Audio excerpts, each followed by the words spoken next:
Welcome back to official Akhtar Rahman sir YouTube channel. एक नए video में आपका फिर से एक बार बहुत बहुत वेलकम है। पिछले काफ़ी दिनों से आप जो है सेवा संरक्षण के जीआर का इंतज़ार कर रहे थे और सेवा संरक्षण का जीआर जो है वो आज आ चुका है और इस जीआर में 4 मुद्दे दिए गए हैं और इन मुद्दों का विस्तार से वर्णन जो है हम आज के इस वीडियो में करने वाले हैं। वीडियो में आगे बढ़ने से पहले अगर आप हमारे चैनल पर नए हो या अभी तक आपने हमारे चैनल को सब्सक्राइब नहीं किया है तो प्लीज़ चैनल को सब्सक्राइब कीजिए, साथ ही साथ बेल नोटिफिकेशन को ऑन कीजिए ताकि आपको आने वाले वीडियोस की नोटिफिकेशन जो है वो आसानी से आपके मोबाइल पर जो है रिसीव हो पाए। और अगर आप इस पीडीएफ को हासिल करना चाहते हो तो डिस्क्रिप्शन में हमारे टेलीग्राम और व्हाट्सएप ग्रुप की लिंक है, वहाँ पर हम इस पीडीएफ को शेयर कर देंगे। वहाँ से जाकर आप इस पीडीएफ को हासिल कर सकते हो और पूरा का पूरा शासन निर्णय आप वहाँ से पढ़ सकते हो। तो ज़्यादा वक्त बर्बाद ना करते हो, हम सीधा मुद्दे पर आते हैं और समझते हैं इस शासन निर्णय में कि क्या चीज़ें हैं और किस तरीके से इन्होंने मतलब अपने हमारे सामने जो चीज़ें रखी है। तो पहली बात तो मैं आपको एक समझा दूं कि ये शासन निर्णय जो है ना तात्पुरता एक दिलासा है। दिलासा भी ऐसा है जैसा कि 100% में से आपको 10% सा कोई दिलासा मिल रहा है, ऐसा ही है जीआर है। मैं आपको पढ़कर पूरा जीआर समझाता हूँ और बताता हूँ कि इसमें क्या चीज़ें रही है। सबसे पहले आप यहाँ पर देखिए, ये देखेंगे ऊपर में यहाँ पर दे रहा है राज्यातील शैक्षणिक संस्थांमधील अंशतः अनुदानित रिक्त पदावर वैयक्तिक मान्यता प्राप्त अंशतः अनुदानित शिक्षकाचे वेतनाच्या समान टप्प्यावर समायोजनाबाबत। तो देखिए यहाँ पर ये जिक्र कर रहा है कि जो सरप्लस हो जाते, जो शिक्षक अतिरिक्त हो जाते, मीन्स जो टीचर 20% में 40% में अगर वो जहाँ पर से सरप्लस होता है, जहाँ से वो अतिरिक्त होता है तो उसका समान टप्पे में जो है समायोजन का जिक्र यहाँ पर हो रहा है। मतलब अगर 20% में आप अतिरिक्त हो जाते तो वो 20% में ही आपको समायोजन होगा, अगर आप 40% में अतिरिक्त हो जाते तो आपको 40% में ही आपका समायोजन किया जाएगा। इस तरीके से यहाँ पर चीज़ें बताई जा रही है। उसके बाद देखेंगे आगे प्रस्तावना थोड़ा देख लेते हैं हम। प्रस्तावना में इन्होंने क्या बताया है, वीडियो को ध्यान से देखिए, काफ़ी अच्छी बातें और विस्तार से आपको समझ जाएंगे। एक बार में सारी चीज़ें आपने समझ लेना है। प्रस्तावना यहाँ पर हम देखते हैं, राज्यातील खाजगी अनुदानित प्राथमिक माध्यमिक व उच्च माध्यमिक अंशतः अनुदानित शाळांमध्ये विद्यार्थी संख्या कमी झाल्यामुळे वैयक्तिक मान्यता प्राप्त शिक्षकाचे पद कमी झाल्यास त्याची सेवा समाप्त करण्यात येते। अशा सेवा समाप्त होणाऱ्या शिक्षकाच्या सद्यस्थिती असलेल्या नियमानुसार समायोजन करण्यात येत नहीं। तो अभी तक ऐसा था कि इन टीचरों का जो है समायोजन नहीं किया जाता था। मीन्स आप अंशतः अनुदान 20, 40, 60 और 80% में अगर सरप्लस हो जाते तो आपका समायोजन अभी तक तो नहीं होता था। त्यामुळे राज्यातील वैयक्तिक मान्यता प्राप्त अंशतः अनुदानित शिक्षकाचे समायोजन करण्याची मागणी लोकप्रतिनिधी व शिक्षक संघटना यांच्याकडून वारंवार करण्यात येत होती। त्यामुळे राज्यातील वैयक्तिक मान्यता प्राप्त अंशतः अनुदानित शिक्षकांना पुन्हा सेवेची संधी देण्यासाठी समान टप्प्यावरील अंशतः अनुदानित पदे रिक्त असल्यास अशा रिक्त पदावर समायोजनाबाबत तरतूद करण्याची बाब शासनाच्या विचाराधीन होती। तो प्रस्तावना में बता रहा है कि अंशतः अनुदानित में अगर आप एक बार आप अतिरिक्त हो जाते हो तो उसके बाद आपको सेवा संरक्षण नहीं था। सेवा संरक्षण ही जिस जीआर का नाम है। तो इससे क्या होता था कि एक बार अगर आप सरप्लस हो गए तो फिर से आपको सेवा का जो है मौका नहीं दिया जाता था। लेकिन अब क्या होगा कि अगर आप अंशतः अनुदानित में सरप्लस हो जाते या आपका जो आप अतिरिक्त हो जाते हो तो आपको समान टप्पे में जो है आपका समायोजन किया जाएगा। लेकिन कब किया जाएगा, जब वो जगह कहीं पर खाली हो।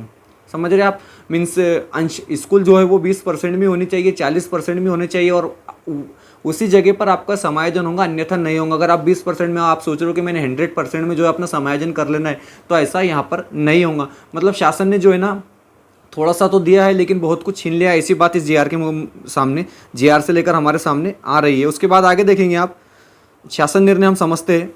शासन निर्णय देखिए, सन 2022-23च्या संच मान्यतानुसार पद कमी झाल्याने सेवा समाप्त होणाऱ्या वैयक्तिक मान्यता प्राप्त अंशतः अनुदानित शिक्षकाचे समायोजन खाली अटी व शर्तीच्या अधीन राहून करण्यास शासन मान्यता देण्यात येत आहे। तो देखिए कुछ शर्तें हैं, कुछ अटी है, इसके हिसाब से जो है शासन जो है इसको मान्यता दे रही है कि अगर आप सरप्लस हो जाते हो, अगर आप अतिरिक्त हो जाते हो तो किस तरीके से आपका समायोजन होगा। तो पहली शर्त जो है इनकी वो ये है, आयुक्त शिक्षण यांच्या स्तरावर प्रथम राज्यातील रिक्त असलेल्या अशा अंशतः अनुदानित पदाचा आढावा घेण्यात यावा। तो सबसे पहले जो है रिक्त पद यानी खाली जगह कितनी है अंशतः अनुदानित स्कूलों में, इसका सबसे पहले आढावा, इसका सबसे पहले जायजा लिया जाएगा। उसके बाद जो है आगे की कार्रवाई होगी। 2 नंबर का टॉपिक है, आढाव्याअंती राज्यात अंशतः अनुदानित पदे रिक्त राहत असल्याचे निर्देशास असल्यास अशा पदांची यादी तयार करावी। सदर रिक्त पदावर कमी झालेल्या झाल्याने सेवा समाप्त होणाऱ्या शिक्षकाचे समायोजन पुढील प्रमाणे करावे। और ये यादी मंगाई जाएंगी, मतलब जहाँ पर भी जगह वैकेंसी खाली है वो यादी मंगाई जाएंगी और इन जगह पर जो है इन शिक्षकों का समायोजन नीचे दिए गए इस तरीके से होगा। तो देखिए ओ में क्या बता रहा है, ओ में यहाँ बता रहा है सन 2022-23च्या संच मान्यतेमध्ये पद कमी झाल्याने सेवा समाप्त होणाऱ्या वैयक्तिक मान्यता प्राप्त अंशतः अनुदानित शिक्षकाची ज्येष्ठता सूची आयुक्त शिक्षण यांनी तैयार करावी। तो देखिए इनकी सीनियरिटी लिस्ट तैयार की जाएंगी, ज्येष्ठता सूची तैयार की जाएंगी जो 2022 और 23 की संच मान्यता में अपात्र मतलब अतिरिक्त हो गए हैं, सिर्फ उनकी ही जो मतलब यहाँ पर यादी तैयार की जाएंगी। तो देखिए एक बात यहाँ पर मैं आपको बता दूं कि इसमें इससे पहले या इसके बाद का कोई जिक्र नहीं हो रहा है, बात सिर्फ 2022-23 की संचय मान्यता की हो रही है। इसलिए हमने थंबनेल में बताया था कि सेवा संरक्षणाच्या जीआर की शासन गद्दार, ये सही बात, मतलब ये गद्दारी जैसे ही काम है। आगे देखेंगे आप, देखिए में क्या बताया जा रहा है, तदनंतर रिक्त असलेल्या अंशतः अनुदानित पदावर सेवा ज्येष्ठतेनुसार समायोजन करावे। और सीनियरिटी के हिसाब से जो है अगर जगह खाली है किसी स्कूल में और आप अतिरिक्त हो जाए तो सीनियरिटी के हिसाब से जो है इनका समायोजन किया जाएगा। समायोजन करताना विहित बिंदू नियमावलीनुसार आरक्षण विषय बाबींच्या सर्वसाधारण नियमाचे पालन करून समायोजन करण्यात यावे। कैटेगरी, आरक्षण और बिंदु नियमावली का भी यहाँ पर जो है ध्यान में रखकर ये समायोजन करना है। उसके बाद ई में बताया जा रहा है वैयक्तिक मान्यता प्राप्त अंशतः अनुदानित कर्मचाऱ्याचे समायोजन केवळ अनुदानाच्या समान टप्प्यावर पद उपलब्ध असल्यास अनुज्ञेय राहील। सिर्फ और सिर्फ उसी वक्त आपका समायोजन होगा जब समान टप्पे की जगह खाली और वहाँ पर पद भी उपलब्ध हो, अन्यथा आपका समायोजन नहीं होगा।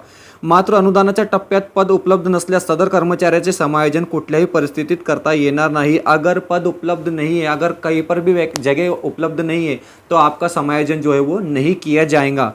ये साफ साफ यहाँ पर बता रहे हैं। उसके बाद ई में देखेंगे, ई में यहाँ पर बताया जा रहा है वैयक्तिक मान्यता प्राप्त अंशतः अनुदानित कर्मचाऱ्याचे प्रथम संस्थेअंतर्गत समान अनुदान टप्प्यावरील रिक्त पद उपलब्ध असल्यास समायोजन करण्याचा प्राधान्य द्यावा। अगर आप ही की संस्था में सेम टप्पे में अगर पद रिक्त है तो आपका वहाँ पर समायोजन होगा, अन्यथा नहीं। पद उपलब्ध नसल्यास इतर संस्थेच्या अनुदानाच्या समान टप्प्यावरील अंशतः अनुदानित पदावर समायोजन करावे। अगर वहाँ पर पद नहीं है तो कोई दूसरी संस्था में समान पद पर जो है इन शिक्षकों का समायोजन किया जाएगा। अशा प्रकारे समान टप्प्यावर पद उपलब्ध नसल्यास समायोजन करता येणार नहीं। और अगर आपकी संस्था में भी जगह नहीं है, पद रिक्त नहीं है, किसी दूसरी संस्था में भी पद रिक्त नहीं है तो आपका समायोजन नहीं होगा। इस तरीके से ये शासन निर्णय, इसको कहते हैं सेवा संरक्षण। वो कुठल्याही परिस्थितीत अनुदानाचा टप्पा बदलून समायोजन करता येणार नहीं। और इन्होंने साफ साफ यहाँ पर जिक्र कर दिया, आप अंडरलाइन किए, वहाँ पर देखेंगे अनुदानाचा टप्पा बदलून समायोजन करता येणार नहीं और पद अगर उपलब्ध नहीं है तो आपका समायोजन नहीं होगा। वैसे भी स्कूल 20% और 40% की कितनी होती है, बहुत बहुत कम होती है। तो मतलब ऐसा सेवा संरक्षण है कि जो आपको मिल तो जाएगा लेकिन आपको सेवा का संरक्षण असल में मिलने वाला नहीं हो, क्योंकि ऐसा बहुत कम होने वाला है।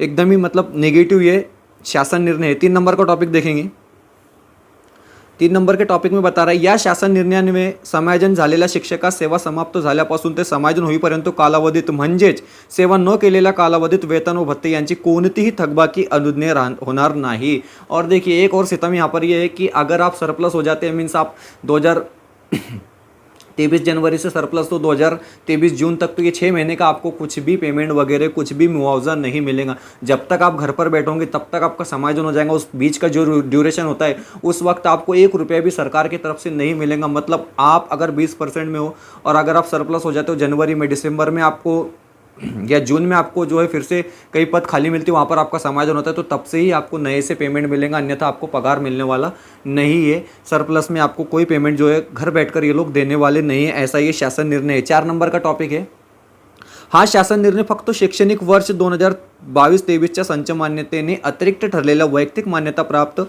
अंशतः अनुदानित कर्मचारियों लागू राहील। तो ये जो शासन निर्णय है सिर्फ 2022-23 की संच मान्यता में जो अंशतः अनुदानित शिक्षक जो है अतिरिक्त हो जाते हैं, सिर्फ और सिर्फ उन्हीं को लागू है। इसके अलावा इसके पहले या इसके बाद का जिक्र नहीं हो रहा है। तो सिर्फ और सिर्फ 2022-23 की संच मान्यता पूर्ता ये जो है शासन निर्णय शासन ने निकाला गया है, जिसका कोई भी मतलब मेरे हिसाब से तो नहीं बनता है और एकदम बिल्कुल व्यर्थ है। मतलब इतना व्यर्थ है कि इसका कोई भी बेनिफिट जो है अंशतः अनुदानित शिक्षकों को मिलने से रहा, क्योंकि इसमें अटी और शर्तें इतनी बेकार है कि इसका कोई भी एडवांटेज आपको नहीं मिलेगा। तो यही इसको कहते हैं सेवा संरक्षण। शासन ने सेवा संरक्षण दे दिया है, पर शासन नहीं जाने कि सेवा का एडवांटेज शिक्षकों को क्या मिलने वाला है। मेरे हिसाब से तो कोई एडवांटेज इस जीआर का नहीं है, शासन निर्णय का नहीं है। वीडियो बेहतर लगे तो प्लीज़ ज़्यादा से ज़्यादा शेयर कीजिए। अगर आप इस पीडीएफ को हासिल करना चाहते हो तो डिस्क्रिप्शन में हमारे टेलीग्राम और व्हाट्सअप ग्रुप की लिंक है, वहाँ से आप हमारे टेलीग्राम और व्हाट्सअप ग्रुप को ज्वाइन करके इस पीडीएफ को हासिल कर सकते हैं।